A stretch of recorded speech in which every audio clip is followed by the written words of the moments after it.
आज आपण या ठिकाणी जर बघितलं तर हे तुम्ही रेस्ट मध्ये टाकलेले शेणखत.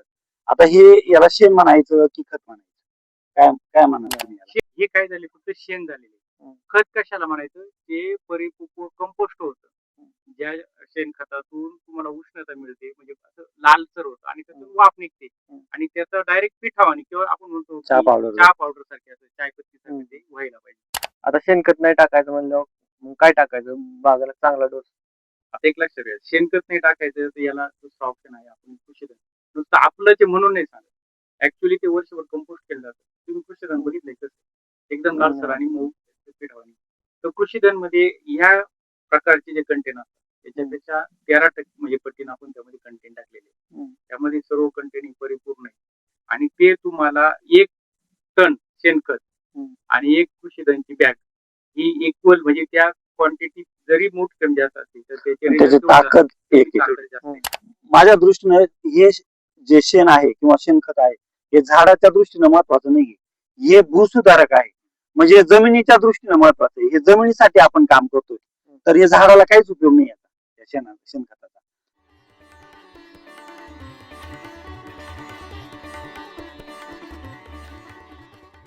नमस्कार.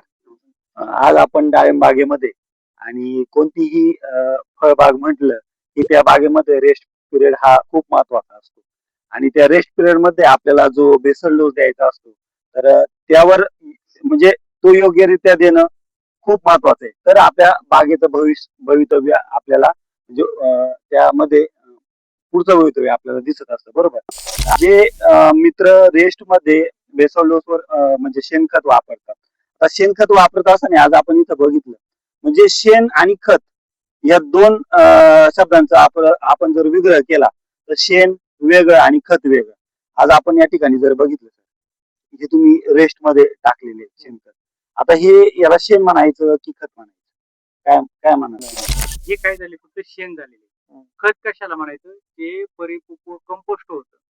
ज्या शेणखतातून तुम्हाला उष्णता मिळते, म्हणजे असं लालसर होतं आणि त्यातून वाफ निघते आणि त्याचं डायरेक्ट पिठावानी किंवा आपण म्हणतो चहा पावडर सारखे असं चायपत्ती सारखे ते व्हायला पाहिजे.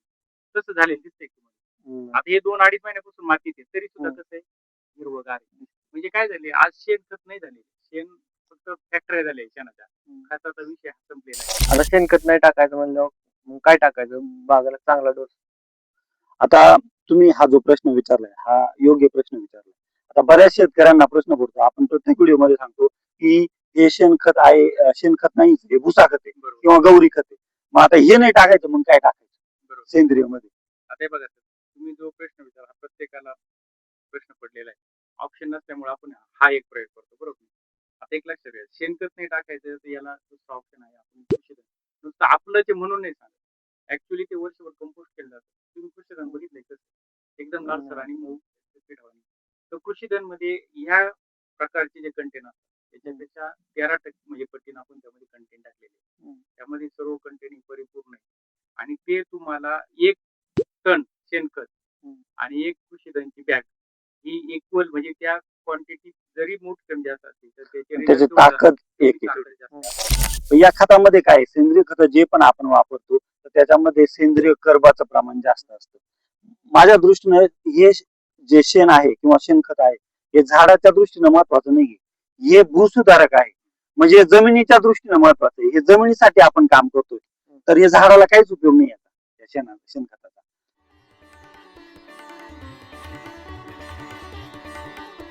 तर याच्यातून जो ऑर्गॅनिक कार्बन तुमच्या जमिनीमध्ये वाढणार आहे आणि ऑर्गॅनिक कार्बन वाढल्यामुळे जमिनीमध्ये जे आपण म्हणतो वापसा कंडिशन असेल किंवा ऑक्सिजनचं प्रमाण असेल, जमिनीतला जो पीएच लेवल असेल किंवा ईसी जो आहे तो सगळा या सेंद्रिय कार्बनमुळे म्हणजे जमिनीतले जे घटक आहे ते मेंटेन होणार आहे.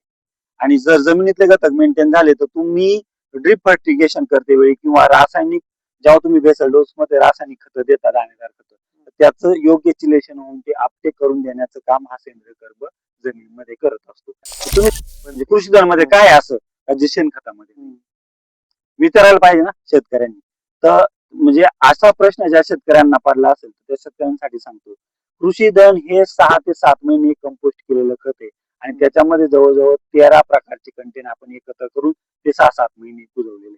आता त्याच्यामध्ये महत्वाच्या 4 पेंडी आपण घेतलेल्या आहेत. त्याच्यामध्ये काजू पेंड आहे, एरंड पेंड आहे, निंबोळी पेंड आहे, त्यानंतर सोयाबीन पेंड आहे. म्हणजे ह्या 4 प्रकारच्या पेंडी आपण घेतो. ह्या पेंडी झाल्या.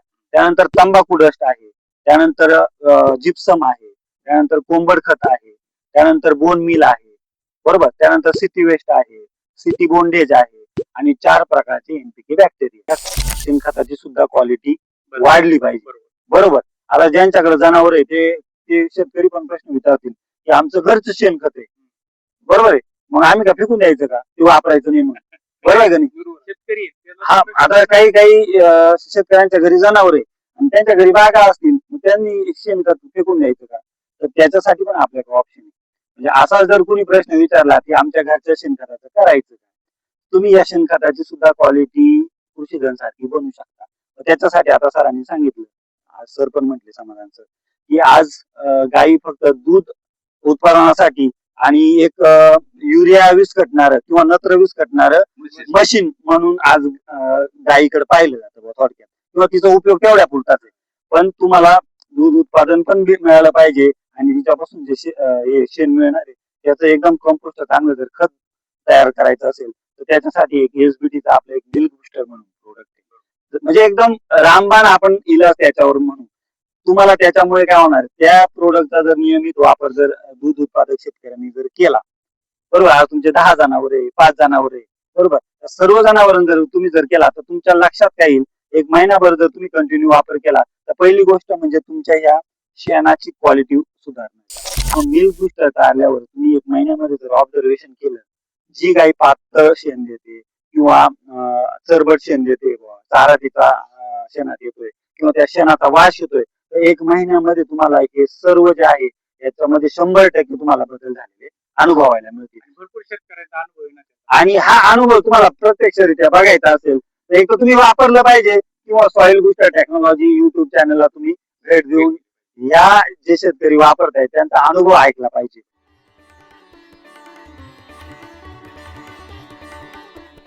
आणि त्या शेवटी आपण नंबर दिले त्या शेतकऱ्यांचे, तुम्ही त्यांना कॉल करा, शक्य असेल तर त्यांच्या गोठ्याला भेट द्या ना, बघून या. तुम्ही त्या भेट दिल्यावर त्या गायीची तब्येत, त्या गायींची तब्येत कशी ना आपल्या गोठ्यात गायींची तब्येत कशी. आता आपण ही जी चर्चा केली तर त्याच्यामध्ये खरंच तुमच्या मनाचं समाधान झालंय, शेणखत वापरलं पाहिजे की नाही वापरलं पाहिजे, पहिली गोष्ट. दुसरी गोष्ट सांगा मला तुम्ही, पहिली गोष्ट शेणखत वापरलं पाहिजे की नाही वापरलं पाहिजे. नाही वापरायचं. बरं, नाही वापरायचं तर मग काय वापरायचं. आता कृषी धनाचीच वापर, बरं, आणि जर शेणखत वापरायचं असेल तर काय केलं पाहिजे. कंपोस्ट करूनच वापरायचं. बरोबर आहे. म्हणजे कंपोस्ट करून तुम्ही शेणखत वापरा, आणि जर तुम्हाला शक्य नसेल तर त्याला पर्याय म्हणून कृषीधन तुम्ही वापरू शकता. बरोबर नाही. शुभम सर, तुमचा एक नाव नंबर. नमस्कार, माझं नाव शुभम शंकर सावंत. माझा मोबाईल नंबर आहे 88 आज आपल्याबरोबर एक म्हणजे शिकलेले शेतकरी किंवा उत्कृष्ट शेतकरी, तरुण शेतकरी. तर तुमचं एक नाव नंबर सांगा. माझं नाव सागर मोहन सुलगर, गाव बोताष्टे, मोबाईल नंबर 96 89 34 41. धन्यवाद.